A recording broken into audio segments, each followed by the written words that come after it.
प्रेम से बोलिए श्री सीताराम जी महाराज की जय। आइए, जिनके कृपा कटाक्ष से हम सभी को यहाँ पर कथा श्रवण करने का जो सौभाग्य मिला, जो ऐसा शुभ अवसर मिला, ऐसे श्री हनुमान जी महाराज के चरणों में बारंबार प्रणाम करते हुए, क्योंकि जब जब मेरे दादा सरकार को कथा सुनने की इच्छा होती है ना, तो किसी न किसी को वक्ता बना करके और किसी न किसी को श्रोता बना करके प्रभु चरित्र सुनने को रसिया राम लखन सीता मन बसिया, बड़े प्रेम से श्रोता और वक्ता को बना करके बन करके स्वयं से प्रभु की कथा को चखते हैं। चख करके जो आनंद मिलता है उसमें हनुमान जी महाराज अपने जीवन को धन्य बनाते हैं। तो ऐसे श्री हनुमान जी महाराज के चरणों में बारंबार प्रणाम करते हुए कोटि कोटि प्रणाम। प्रेम से बोले श्री हनुमान जी महाराज की जय। और आप सभी से एक मैं बात बोलूं,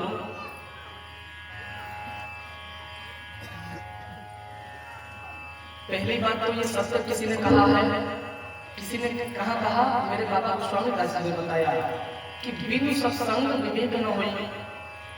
बिना सत्संग के चाहे कितना ही कोई ज्ञानी हो, ज्ञानी रहने से मतलब नहीं है। मतलब है कि उस विद्वान को सत्संग की जरूरत पड़ेगी नहीं। विद्वान तो है लेकिन संतों का संग कभी किया ही नहीं, क्योंकि विद्वान आना अलग बात है, लेकिन साधुओं के संग करके सत्संग नहीं करोगे तो विद्वान होने से कोई मतलब नहीं। लेकिन बात यह है कि बिनु सत्संग विवेक न होई। सत्संग कैसे मिलेगी, पहले सोचना है सत्संग मिलेगी कैसे। सत्संग ऐसे मिलेगी कि जब तक राम जी की कृपा नहीं होगी ना, राम कृपा बिन सुलभ न सोई, असंभव है, मिल नहीं सकता।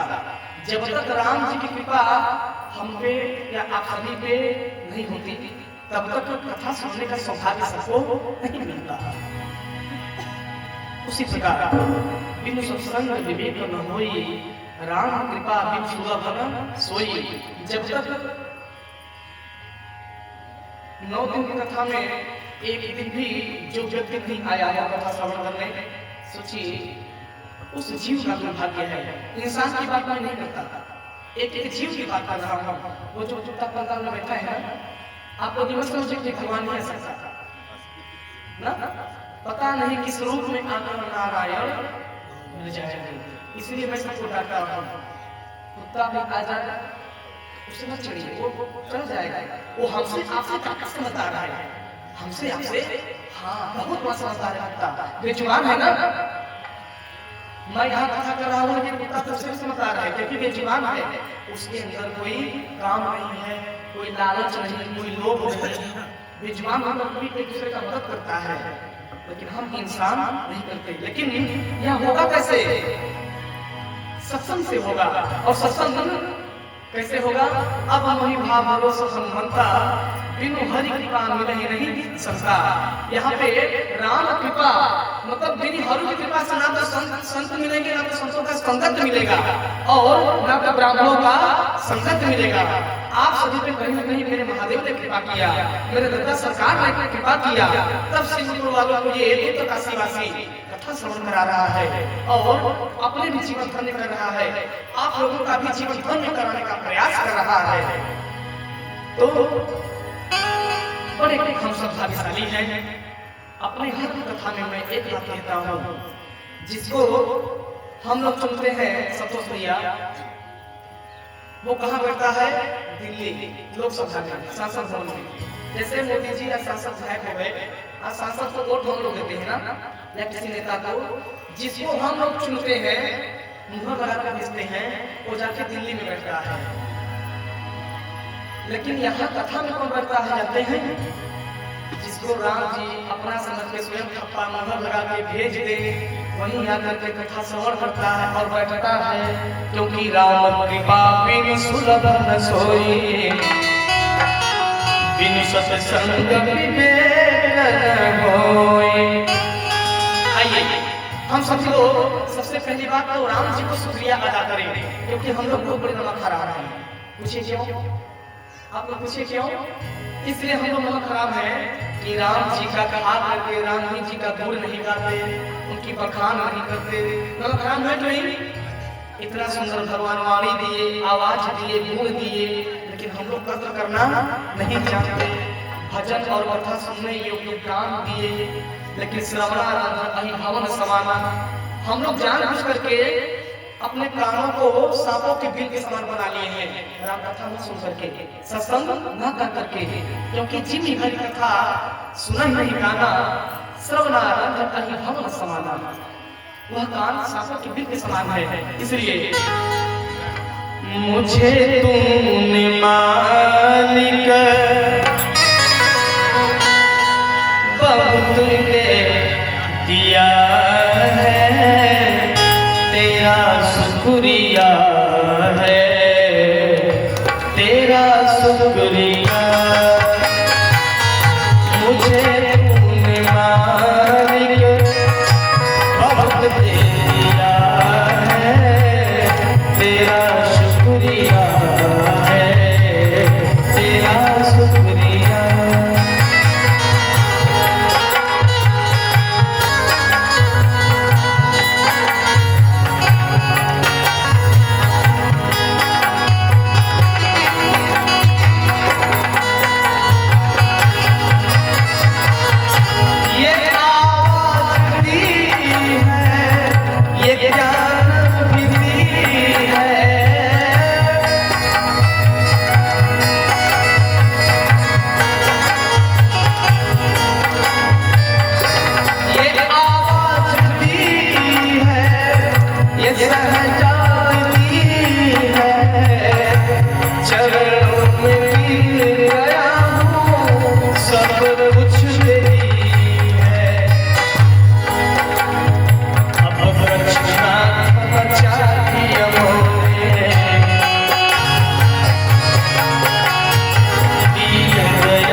कल कथा कहाँ पहुंची थी? हाँ, हनुमान जी लंका जला के आए।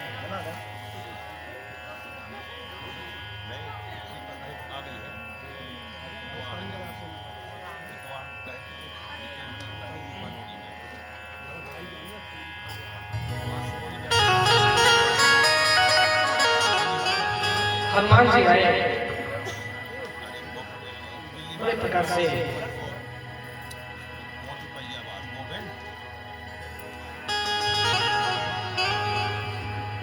हनुमान जी महाराज आकर के भगवान को मुद्रिका दी। प्रभु ने बात पूछा, हनुमान लंका में हाल चाल क्या है? सब कुछ हनुमान जी महाराज बताए। प्रभु, माता का एक एक दिन ऐसा बीत रहा है मानो जिसे बिन जल का मछली जीवित नहीं रहना चाहती, माँ वैसे घुट घुट के जी रही है। प्रभु मैंने बताया कि माँ कछु को दिवस धरने धरो धीरा, कपिल सहित आई है, मेरे नारायण आएंगे, मेरे प्रभु आएंगे। और प्रभु मैंने यही बोला कि अब ही माँ तो मैं जाऊं नवाई, लेकिन ये प्रभु आपका आज्ञा नहीं था, नहीं माँ को मुझे आता। सोचिए करुणा निधान, अब देर मत करिए। नहीं माँ बोली कि अगर 1 महीने के अंदर मेरे स्वामी मुझे ले नहीं जाएंगे तो मुझे जीवित नहीं पाएंगे। भगवान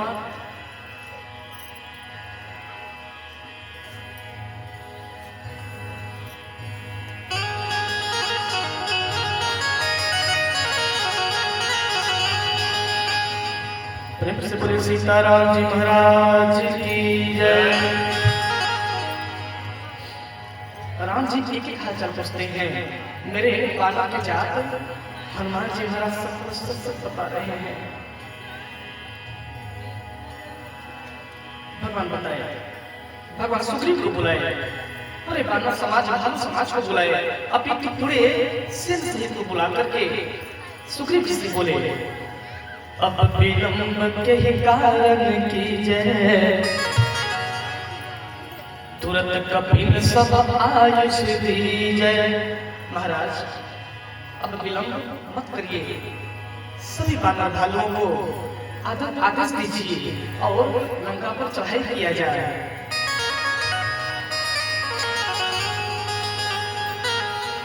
सभी सेना भगवान के चरणों में जय घोष लगा करके, हर हर महादेव का जय घोष कर करके, शंख को बजा करके चल पड़े। यही विधि कृपा से उतरे सागर तीर। भगवान जाते जाते समुद्र के तट पर चल गए। वहीं पर भगवान वहां डेरा किए। और उधर लंका में क्या हुआ,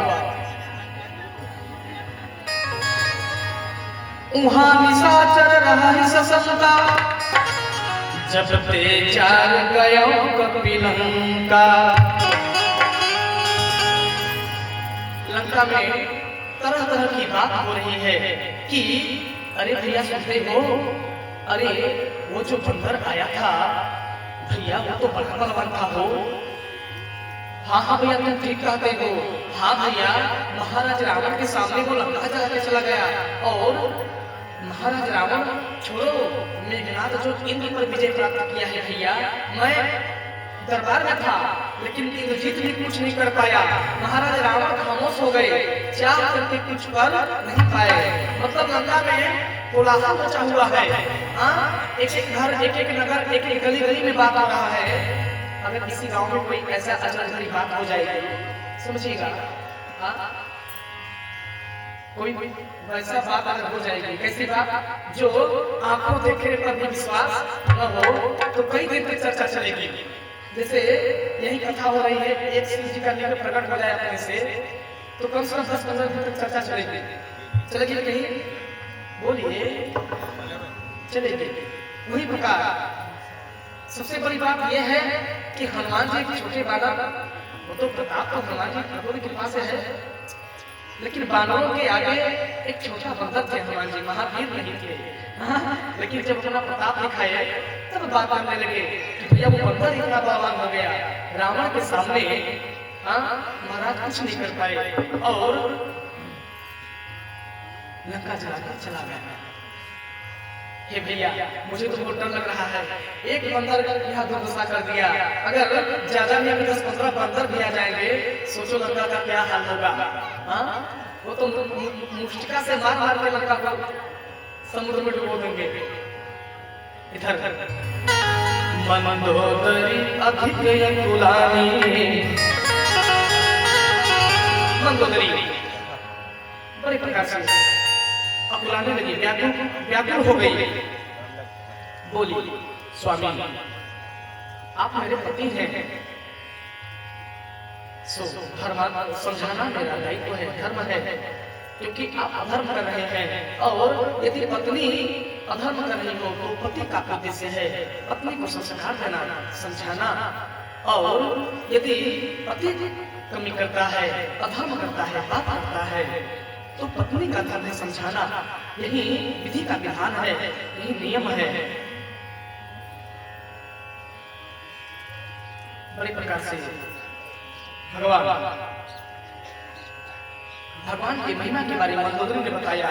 स्वामी मधु जिन्होंने मारा, जिन्होंने खरदूसर को भी मार दिया, फिर भी आप इतने बड़े विद्वान जान करके अनजान पड़े हैं। स्वामी अरे कहाँ गई आपकी बुद्धि? हे महाराज तनिक सा तो विचार करिए, तासे तात वयो नहीं कीजिए। स्वामी उसे आप वयो मत कीजिए, मेरा आग्रह है।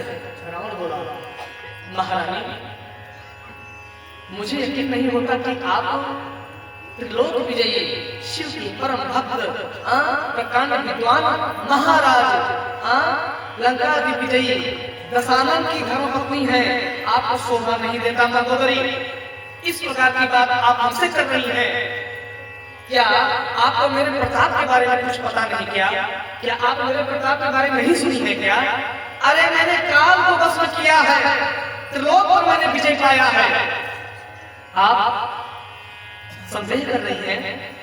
मंदोदरी बोली स्वामी मैं संदेह नहीं कर रहा हूँ, मैं संदेह नहीं कर रही हूँ।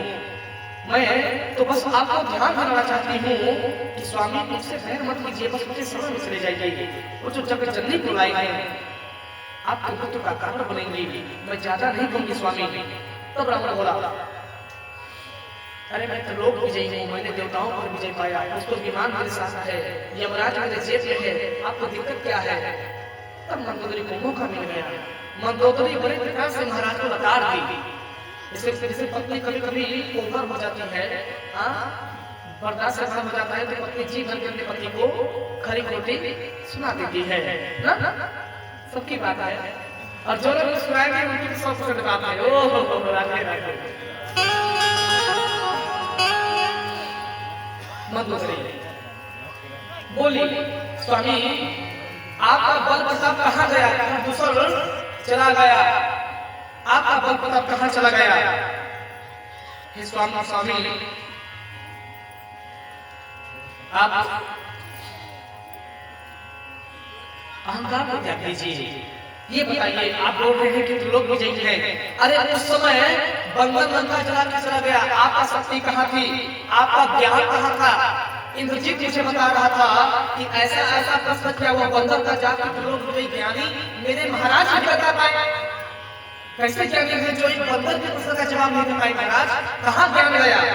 ज्ञान की बात छोड़िए, त्रिलोक विजयी है, त्रिलोक में विजय पाया हुआ, कहाँ त्रिलोक विजयी गया? बंदर को सजा क्यों नहीं दिए?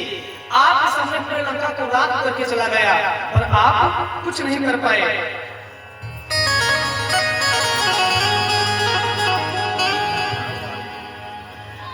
बड़े प्रकार से अवसर जाने विभीषण आवा, भ्राता चरण शीश रुदलावा।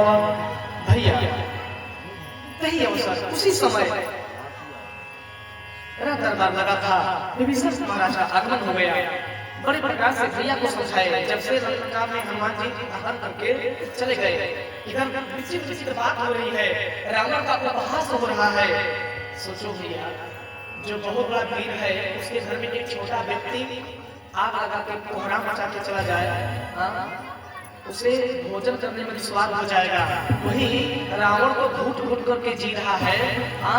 उसके नगर में लोग चोरी चुपके उसको गाली करते रहे रावण को कि अपने आप को ज्ञानी और विद्वान बनता है, विद्वान को विद्वान योद्धा वीर बनता है।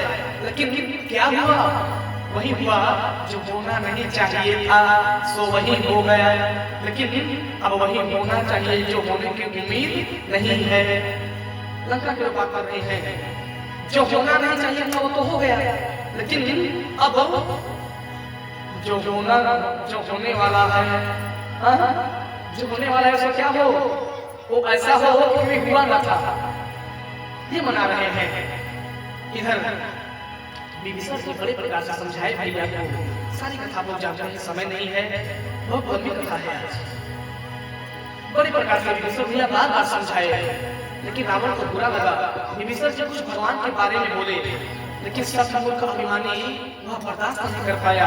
खिसिया के कस नहीं कि उन्हीं से चरण प्रहारा, एक लात मत करके मार दिया। विभीषण जी तनिक दूर जाकर के गिर गए।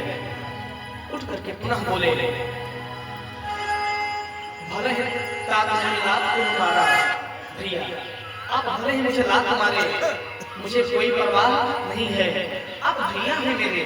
लेकिन भैया विचार करिए, यदि आपको कुछ हो जाएगा तो मैं भाई हूं, मुझे तकलीफ क्यों नहीं होगी। आपको छोड़िए, अगर मेरे लड़का देश में कुछ हो जाएगा तो हम लोग कहाँ रहेंगे, किस देश में जाएंगे। भैया अपना देश और अपने धर्म से अन्याय मत करिए।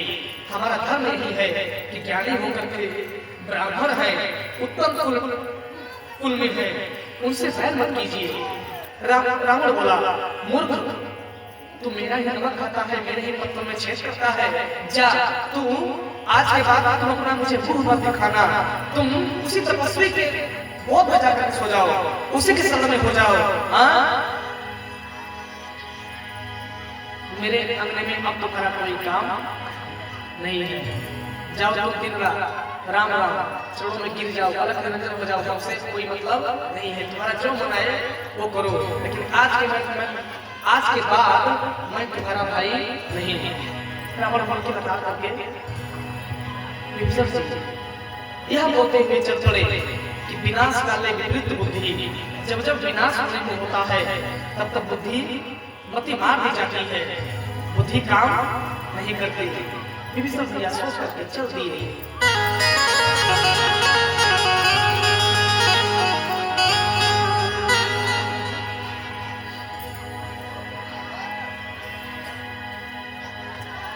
असकह चला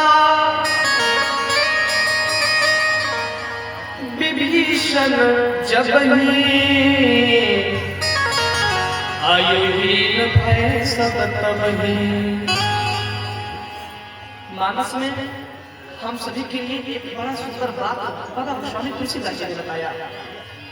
जैसे ही विनाश काले विपरीत बुद्धि, अस कहीं चला विभीषण जबहि, ऐसा कह करके जैसे ही महाराज चले, लंका में सब आयुहीन हो गए, मानो सबकी उम्र कम होने लगी।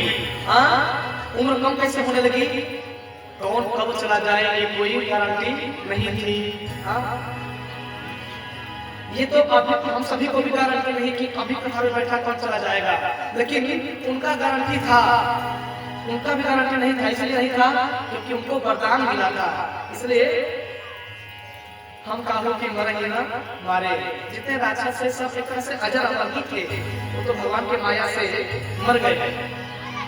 भगवान ने स्वयं से चाहा तब मरे। कहने का मतलब इधर विभीषण जी आए बड़े प्रकार से। कपि ने विभीषण आवत देखा, सारे अंदर भालू विभीषण जी को आते हुए देख करके हनुमान जी को सूचना दिए, हनुमान जी भगवान को सूचना दिए। विभीषण जी उतर करके सुग्रीव से परिचय की, तब तक हनुमान जी को पहचान गए, गले मिले। हनुमान जी सबको बताए कि धर्मात्मा भैया विभीषण महाराज जी हैं। हनुमान जी महाराज बड़े प्रकार से स्वागत किए, भगवान के शिविर में वृक्ष मिले गए। भगवान बड़े प्रकार से विभीषण जी को गले लगाए। समय तो नहीं है, लेकिन विभीषण जब लंका से चले थे ना, इधर सीधे इस बार आते चलते चलते उनके मन में बड़ा विचार था कि मैं तो असुर हूँ, पता नहीं मेरे राघव मुझे अपनाएंगे कि नहीं। अरे मैं तो कहता हूँ कि तू त्रिलोक विजयी भाई को छोड़ करके मत जा। नहीं रे विभीषण, सोच, आज त्रिलोक विजयी भाई को छोड़ करके जा रहा है। यदि वह राम तुम्हारी कद्र न कर सके, हो सकता है न अपनाए, तो रे विभीषण जरा सोच तेरा क्या होगा। नहीं रे विभीषण मत जा, वहाँ तेरा कुछ होने वाला नहीं है।